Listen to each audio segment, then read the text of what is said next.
Good afternoon, all. Welcome to today's Cancer Healing Journey Talks. So, myself, Annie Jose from the Community Outreach Team of ZenOnco.io and Love Heals Cancer.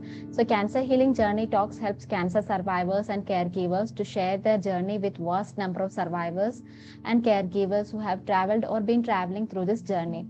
This can inspire and motivate them for their faster recovery as well. So, firstly, I would like to introduce today's speaker, Farida Rizwan. She is a breast Hi. cancer survivor.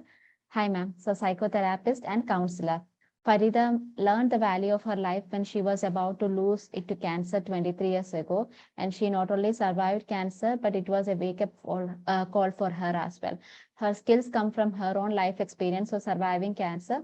Since 2010, she is working with Pink Hope Support Group to create awareness about breast cancer, provide counseling and emotional support for patients who are undergoing treatment. She also participated in various seminars and programs on cancer awareness as well. So thank you, ma'am, for being here with us today.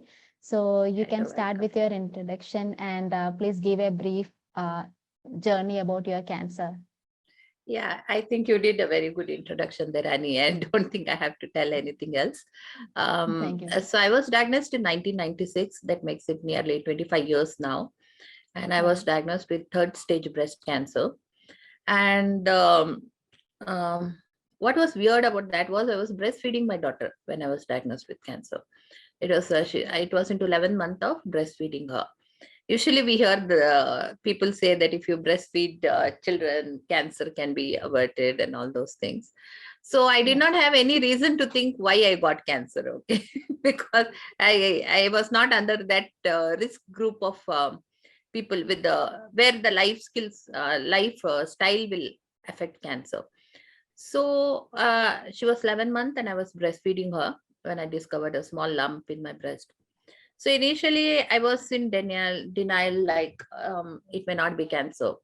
Even though my dad and sister had earlier been diagnosed, you usually feel it may not happen again because it was in the span of 6 years. Like 92, my dad was diagnosed, 94, my sister, and this was 96. So usually I felt maybe this is not cancer, it could be just some kind of a lump or something like that. Mm-hmm. But somewhere I felt it was different. The lump was not like regular boils or something we feel on our body, or the bumps when you get hurt, you get something. This was a little bit harder. It was like a bony structure inside the breast. So I went for a biopsy, which told that it was third stage cancer. It was in third stage, and I think after the surgery, I got to know that more than 10 of my lymph nodes also were affected. So it Okay. was spreading fast. I did the right treatment. I did not wait long. 8th April, I discovered the lump, and by before the end of April, 28th April or something, I got operated as well. So everything was done in a very quick way, and I underwent chemotherapy. And here I'm after 26 years. Yeah. So what was your first reaction when you got to know that you are diagnosed with cancer, ma'am? Hmm. The first reaction was the thought which came into my mind was, what should I do to survive this?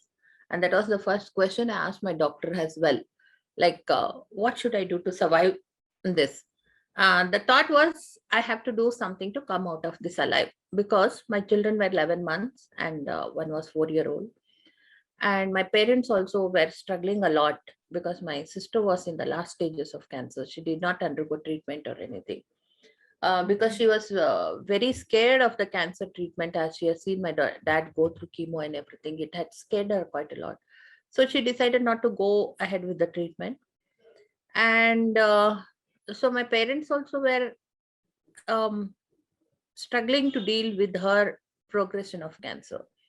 And my children were too young. My family was under a lot of stress due to all the happenings, because my dad also had fought it a few years ago. So I did Mm-hmm. not want to anyway leave them all and go away at that period of time. I wanted to be there with them. So the first thought which came into my mind was, do something and get out of it alive, at least for a few years, say 5, 10, 15. So the Mm-hmm. target was smaller, not 25 years. I didn't think it would be that big, but at least Yeah. some amount of time I wanted. So the thought always was like, do something to survive this. Yeah. So like, did you went through any support groups? Back then, Yeah. no, I did not have any idea of what support groups were back then. So no, I didn't have any support group, but I did approach a proper counseling center called Helping Hand. Mhm. So Helping Hand was a counseling center, and there I went counseling for 2 years because I did not want to do wrong decisions and take wrong decisions or make mistakes or go into depression, because depression or whatever mental health we go through, we suffer, but we make others around us suffer more than what we do, right? Yeah. By being very cranky or getting angry or taking out our anger on the children. My children were already too scared that mom is going through something very serious, and they were worried about what will happen. My daughter couldn't understand much, but my son was well aware of everything. Mm. And adding to it, if I didn't take care of my mental health, then I would have acted out in anger, frustration, or whatever it was. That would have been very drastic on their mental health again. So Yeah, mental right. health is also like smile, very infectious. If you are going through it, you make everybody around you also ill. Yeah. So uh, what I decided was I'll go for counseling. So I went to Helping Hand, and I was with them for 2 years. I used to approach them whenever I felt I needed any help to deal with my crisis. Yeah. So were they providing just counseling, or they were giving any therapies as well No, along no, with I it? didn't need any therapy. It was only counseling. Okay. And so you told that you went through the conventional treatment. So have you tried any alternative treatments as No, well, like naturopathy? no, Nothing. So I you didn't have, want to risk it because my personally, I don't want to like offend anyone or uh, say that it doesn't work. But I was 100% absolutely sure only about the traditional treatment, that is surgery, chemotherapy, and radiation. Mhm. Because somewhere I felt if you go through the results of the treatment, there are cases where something else has worked, but it is not as permanent as the regular treatment we go through. Another Yeah. thing I feel is if you trust something, the outcome is always going to be good. I trusted my Mhm. doctor. It was Dr. Murad Lala. And I had complete faith in his work, and I had faith in the traditional treatment itself. Yeah. So you had a very good experience from the doctor. So how was the other staff in the hospital? So were they helpful? Yeah, because what happened with me is I didn't go to the regular cancer hospital. Hmm. My daughter was with special needs. So she was Okay. born with special needs. So she was being treated in Bangalore Children's Hospital and Research Center. Okay. The hospital is not there anymore, but it was a very nice hospital made by Dr. Nandini Munkur back then. And she was getting her physiotherapy treatment and evaluations, assessments done there. So because if I go to a regular cancer hospital, a big one where all the cancer patients are there, I thought my children would be very scared of it. Yeah. So I decided, no, I will go to the Bangalore Children's Hospital. So the doctor decided, he agreed to come there. He also decided that is the best option considering the age of my children. That's And good. it was very close to my house also. I had shifted that for my daughter's treatment. So I decided to go ahead with it, and I had my treatment in Bangalore Children's Hospital. The staff were very familiar to me, the doctors, Okay. nurses, everybody. And they were actually so concerned about my treatment as well, more than me, I think, at times. And they were very supportive. Yeah, I didn't have any problem. Yeah. So going back to the journey, so what do you think you have achieved by winning over the cancer? And I think the best part of my life has come after cancer itself. Um, Mhm. because before that, you never look into your life as something an important part, or you don't look at yourself also as something very important person in your life. We just go with the flow of the life, right? You are born, you go Yeah. to school, and you have this homework to do, you have exams coming, You keep reading, writing, and then you get married. Yeah, husband becomes a very priority in your life. You try to please them, you try to win their appreciation, try to make them happy, and all these things happen. Then children are there, and okay, you concentrate on your children, their upbringing. And okay, the moms are always under the guilt pressure also. Like you always go through the guilt if you're not taking care of your child properly, not feeding them, not sending them to school. So this is how the life moves on. But once you go through cancer, or at least it happened to me when I went through cancer and I was on the verge of losing my life, I was thinking, why am I in this world at all? If I lose my life today, what have I done with myself? Where I have made myself happy? What I have done for myself other than living my life for others? Mm, Mhm. so that was one of the, what should I say, different kind of a knowledge which came into me, an insight about my own life, about myself. And I decided to concentrate more on my happiness, and yeah, take care of myself and give priority to myself, because I am the person who's with me 24 bar 7, right? Yeah. No one else has to be. Okay, my daughter will be with me most of the time because she's a special child and she's with me, but even then she goes to her vocational center morning and she comes back in the evening. But I cannot Yeah. move away from myself. Then why not keep myself happy and take care of myself? Also, I decided that I'm not going to waste my life, Mhm. not just by doing some household chores or just taking care of somebody. So I studied again, and I did my MS in counseling, psychotherapy, started counseling. I did a lot of things after my cancer, which I wouldn't have done if I had not been there, because I would have been just going through the flow. I think we are not very sure. Something will trigger that. I think something is there in you, it comes out. So, cancer was like a catalyst which brought out my ambition to live my life and achieve something and do something with the life, because it was like a gift again, because I could have lost Yeah. it, but I didn't. So don't waste it. That was something I felt. So my life has been much, much way better after cancer than it was before it. So Yeah, cancer cancer is not made the you worst. realize. Yeah. The indoctrination of women's duties and how what they expect from us and all is much worse than cancer, I feel, because it was Yeah. taking me down and down, and nothing was enough. You cook, you Mhm. clean, you do everything, you give up your studies, you take care of the children, you take care of the house, you change your lifestyle. Like, I was not very religious person, but I had to change myself a little bit, the Yeah. lifestyle, but it was not enough. Yeah, again, people will expect more and more and more, and I feel that made a huge damage to me than cancer did. Right. That's great to hear, ma'am. So, Yeah. what was your reaction when you heard that you are cancer free? I haven't heard that yet. Because in cancer there is nothing like they say you are cancer free, That's right. because Yeah. you go through treatment, everything happens, but you always have to be alert. You have to look, even after 25 years I cannot say, oh, I'm cancer free, because Hmm. nobody is cancer free in this world now, because cancer is Yeah. becoming a very prevalent disease, and nobody should Right. think we are free of it, because we shouldn't think it is there, or neither we should think it's not going to happen. You have to be alert. Hmm. So what is the thing with cancer is, you never hear the word free, but you hear the word no evidence of disease whenever you go for a follow-up. I Hmm. decided after 2 years I'm cancer free. Yeah, I made Yeah. my own decision that, yeah, I'm free of cancer now. I have finished my treatment. I have finished my chemotherapy and everything. My hair is growing back. Hair gave a lot of confidence when it started growing back. It was like moving towards the normal life.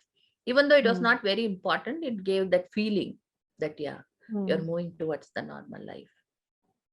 So, do you have the fear of recurrence even now? Fear, I wouldn't call it fear, but I don't neglect it completely as well. I keep an Mm. eye on it. Okay. It is like a Oh. sleeping beast. Hmm. Yeah, right.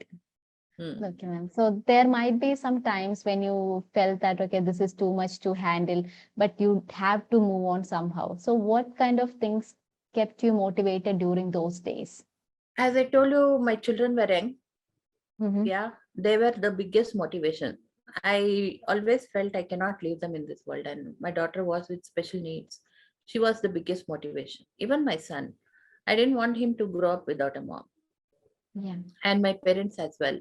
They lost my sister after my diagnosis. I was diagnosed in April, and she lost her life in June. So I saw the effect it had on my siblings and my parents. I didn't want them to go through it again. Mm. So those things, mostly it was about them, but then there was something about me as well. I had given up my studies in second PU, though I was a topper in school. I wanted to study, I wanted to be a professional, wanted to take up a career. But due to marriage, the conditions were like where you shouldn't study further. And yeah, I had to give it up. And then I wanted to do something about myself as well. I thought I had the potential to help out people or do something. So I didn't just want to surrender to cancer and just go away without doing anything. And I think I have done something now so far.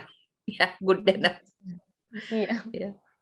Yeah. So like, what will be your message to the survivors and cancer givers out there who are now going through cancer, who are, I mean, who are cleared from cancer right now? What I feel is never think of cancer too often, and do Mm-hmm. not focus on cancer like I'm going to kick cancer, I'm going to overcome it, or whatever. Even the positive things you do, it also again takes you back, your thoughts back to cancer, right? The more you Yeah. think about it, the more you attract it also, whatever it is. There is, I don't know whether it is true, but I feel that whatever your thoughts are, it will materialize in your life. So focus on something else other than cancer. Focus on something you want to do, live your life, enjoy your life.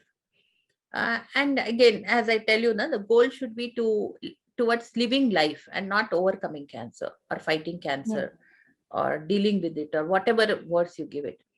So that focus should be always on life and what I want to do with me. Come up with Mm-hmm. new ideas. Like I had goal of studying. I did my Montessori course. After that I started a school, or I wanted a job, I wanted to work in this or that, something new. Yeah, and something new I learn, or some new people I meet, some new places I go. So focus on those things rather than what you have been through and how cancer was scary. Or but it's good that you are aware that you went through it, but focus should not be that. You shouldn't be a cancer survivor, you should be a person. And Mm-hmm. it that was a part of your life. You shouldn't, it shouldn't become your life. Yeah. And with the caretakers also, I feel both the ways. Sometimes it is highly difficult for the caretakers to be see the loved ones going through cancer, fight it out, sometimes make right decisions, sometimes refuse food. It becomes very difficult for the caretakers to see someone they love suffer. Right. And for the patient themselves, they feel we are going through so much, why are they worried? So this kind of lot of confusions will be there, where you are not empathizing with the other person's emotions. So both Mm-hmm. ways, even the caretaker should understand that a person is losing the body part, they're losing the hair, they're going through a phase where they don't know whether they come out alive or no. And they're having a lot of thoughts in their mind about the fragility of the life, it can go away anytime. So they Yeah. are bound to be different from the way they were before cancer. They're going to be Mm-hmm. sad, they're going to be angry, they're going to be depressed. The caretaker should understand. They cannot say why you're always like this or be angry with them. And the patient also should understand it is they are suffering, but the loved ones also suffer when they see somebody suffering. So Right. the mutual understanding should be there, which doesn't happen very often, but in some cases it works out very well. There is a Mm-hmm. very good understanding between the caretaker and the survivor. So this kind of understanding and empathy is very important, I feel. Yeah. So, what will be your one quote to the survivors and caregivers which always inspired you? Mm, I say believe in luck, but do not depend on it. You cannot just say I'm going to be lucky, but you have to believe in Mhm. it. That is the motto I always live with. Yeah, All right. and I always thought that okay, I have cancer, but I should never allow cancer to have me. So something like that. I always feel, yeah, I had cancer, but that doesn't mean cancer should have me as well. So let's fight it out. Yeah. Thank you so much, Farida ma'am, for such a wonderful session. So it was really Thank you, good Annie. speaking with you. Thank you so much, ma'am. Same here. Thank Okay. you. Bye. Okay. Bye, Annie. Bye. Take care. You too. Bye.